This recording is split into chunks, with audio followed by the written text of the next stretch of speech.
গ্রহণ করার পর ইব্রাহিম আলাইহিস সালাতু ওয়াস সালাম যখন তার প্রতিপালকের পরিচয় পাইলেন, রবকে চিনলেন, আল্লাহকে চিনলেন, আল্লাহকে চিনার পর যখন দেখতে পাইলেন তেনার পিতা আজর উনি মূর্তির পূজা করে, মূর্তির কাছে মাথা নত করে, বরঞ্চ ওনার পিতা এমন একজন পিতা ছিলেন যিনি মূর্তি বানাইতো আর বাজারে বাজারে বিক্রি করত।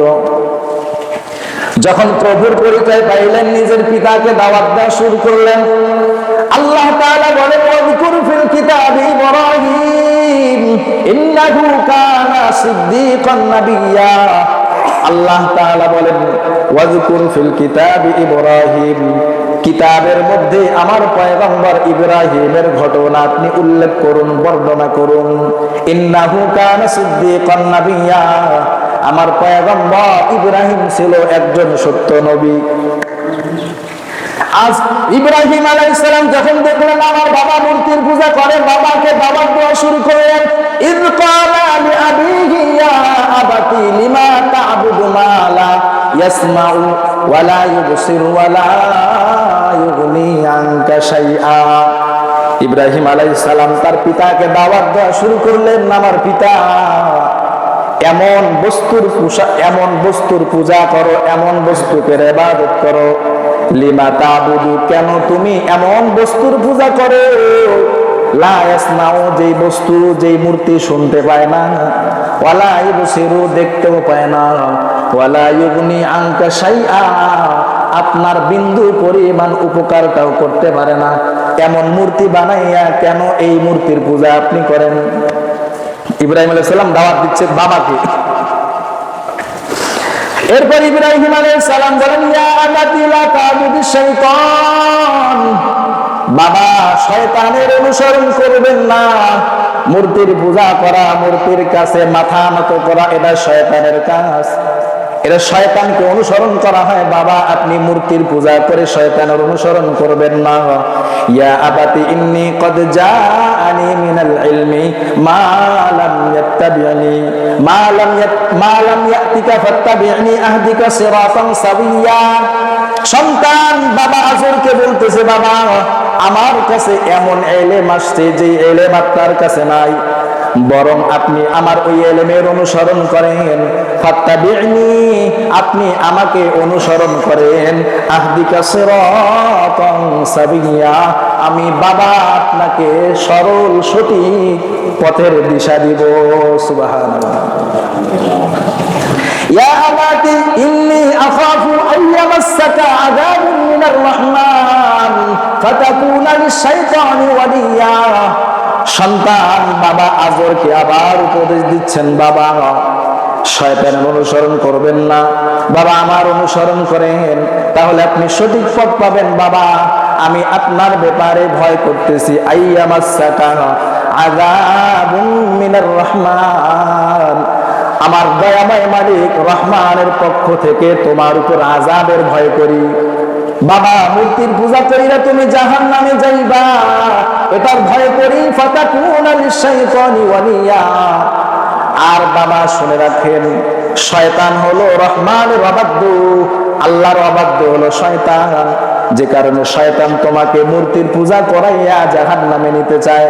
ও বাবা মূর্তির পূজা কইরেন না, মূর্তির পূজা না কইরা আমার আনুগত্য করেন, এক আল্লাহকে স্বীকার করে নেন, এক আল্লাহর ইবাদত করেন, তাহলে আপনি জান্নাতে যেতে পারবেন। এই ওয়াজ নসিহত করার পর বাবা আজর সন্তানকে বলতে লাগলেন, ক্বালা আরাগিবুন আনতা আন আলিহাতি ইয়া ইব্রাহিম। ওয়াজ নসিহত করার পর সন্তানকে আমার বাবা বলতেছে, আরাগিবুন আনতা আন আলিহাতি ইয়া ইব্রাহিম, হে ইব্রাহিম তুমি কি আমার উপাস্যদের থেকে তুমি কি মুখ ফিরিয়ে নিলা? ক্বালা আরাগিবুন আনতা আন আলিহাতি ইয়া ইব্রাহিম, তুমি কি আমার উপাস্যদের থেকে মুখ ফিরিয়ে নিলা? লা ইল্লাম তানতাহি, যদি তুমি এই কাজ থেকে বিরত না হও, মূর্তির পূজা না করো, আমাকে নসিহত করা থেকে যদি তুমি বিরত না থাকো, লা আরজুমান্নাকা, তোমাকে আমি পাথর নিক্ষেপ করে হত্যা করব। লা আরজুমান্নাকা ওয়াহজুরনি মালিয়া, এবং এই মুহূর্তে, এখনই এই মুহূর্তে আমার থেকে বিচ্ছিন্ন হয়ে আমার বাড়ি থেকে বের হয়ে যাও। একটু কল্পনা করেন তো কত বড় পরীক্ষা।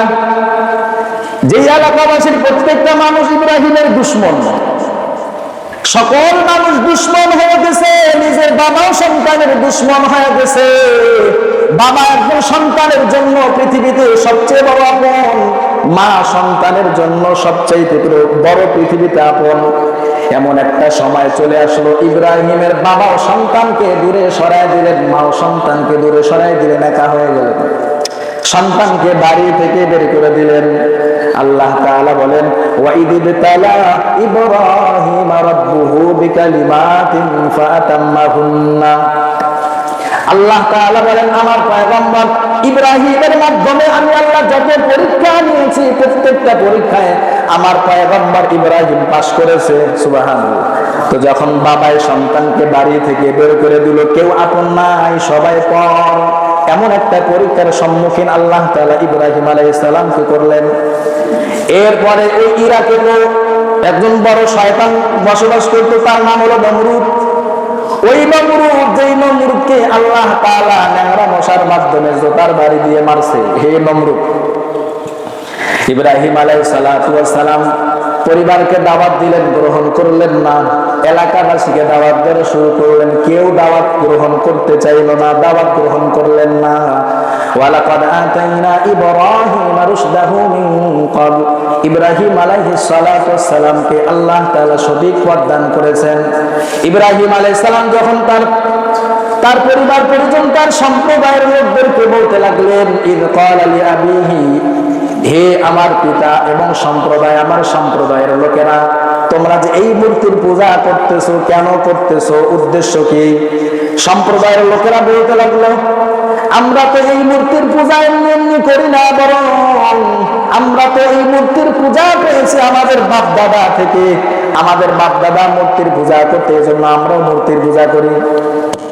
তখন ইব্রাহিম আলাইহিস সালাতু ওয়াস সালাম ডাইরেক্ট একটা ভাষণ দিয়েছিলেন, তোমরা যারা আমার পরিবারের লোক হোক, আমার সম্প্রদায়ের লোক হোক, যে হোক না কেন, তোমরা যারা এই মূর্তির পূজা করতেছো, তোমরা সুস্পষ্ট পথভ্রষ্টতার মধ্যে আছো। দাওয়াত দিলেন, দাওয়াত কবুল করলেন না।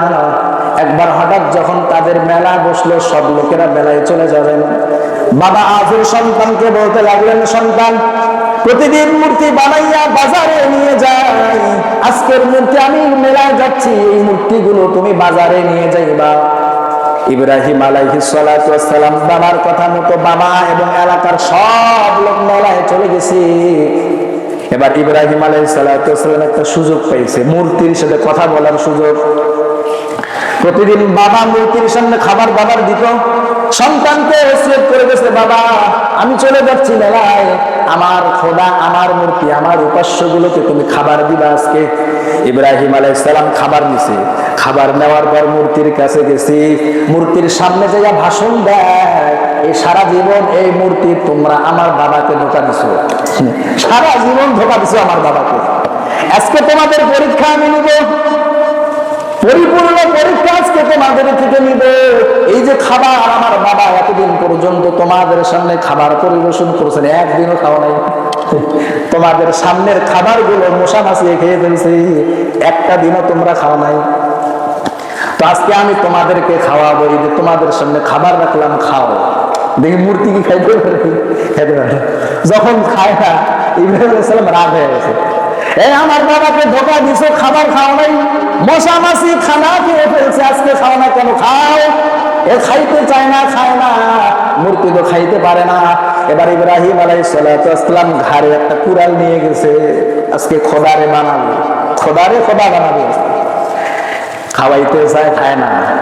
এবার এক একটা মূর্তির গোলার মধ্যে আঘাত করা শুরু করে দিয়েছে, একটা মূর্তির কাল্লা আলাদা, হাত আলাদা, পা আলাদা, সব চুরমার।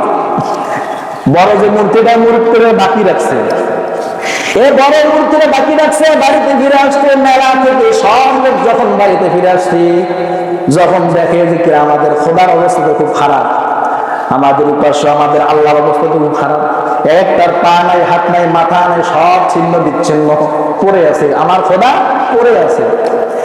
এবার সবাই চিন্তা করে গেল, ফারাজাউ ইলা আনফুসিহিম, সবাই মনে মনে বলতে লাগলো এই কামটা কার, কে করছে এই কাম?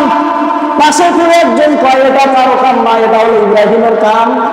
কারণ ইব্রাহিম আমাদেরকে আগেই সংবাদ দিয়েছিল, ওয়াতাল্লাহি লাকিদান্না আসনামাকুম বাদা আন তুওয়াল্লু মুদবিরিন, তোমরা যখন ফিরে চলে যাইবা, তোমাদের ফিরে যাওয়ার পর তোমাদের মূর্তির সামনে আমি কৌশল অবলম্বন করব, খাটাবো, কৌশল খাটাবো। ইব্রাহিমের কথা আগে জানতে পারে, কিন্তু ইব্রাহিমের ছাড়া কারো হইতে পারে না। ইব্রাহিম আলাইহিস সালামকে ডাকছেন, ইব্রাহিম আলাইহিস সালাম আসছে। ইব্রাহিম আলাইহিস সালামকে জিজ্ঞাসা করলেন, ফাজাআলাহুম জুদাদান ইল্লা কাবীরান লাহুম লাআল্লাহুম ইলাইহি ইয়ারজিউন, সম্প্রদায়ের লোকেরা ফিরে আসার আগে আগে ইব্রাহিম আলাইহিস সালাম প্রত্যেকটা মূর্তিকে চূর্ণ বিচূর্ণ করে দিলেন। এলাকার লোকেরা ইব্রাহিম পয়গম্বরকে জিজ্ঞাসা করলেন এই কাম কে করেছে? ইব্রাহিম আলাইহিস সালাতু ওয়াস সালাম জবাব বলেন, ক্বালা কাবীরুহুম হাযা, এই যে মূর্তিগুলা দেখতেছো, এটার যেটা বড় লিডার, বড় খোদা, ওই খোদার ঘাড়েই তো কুড়াল আছে, হেদারে জিজ্ঞাসা করো না কেন কে এই মূর্তিগুলারে ভাঙছে, বড়টারে জিজ্ঞাসা করো, তাহলে তো পেয়ে যাইবা। এবার সম্প্রদায়ের লোকেরা মাথা নিচু, কারণ সবাই তো জানে মূর্তি কথা বলতে পারে না, মাথা নিচু করেছে। ইব্রাহিম পয়গম্বর মনে মনে ভাবলেন হয়তো আমার সম্প্রদায়ের লোকেরা আমার কথা মানবে, যেহেতু মাথা নিচু করছে আমার কথা মানবে।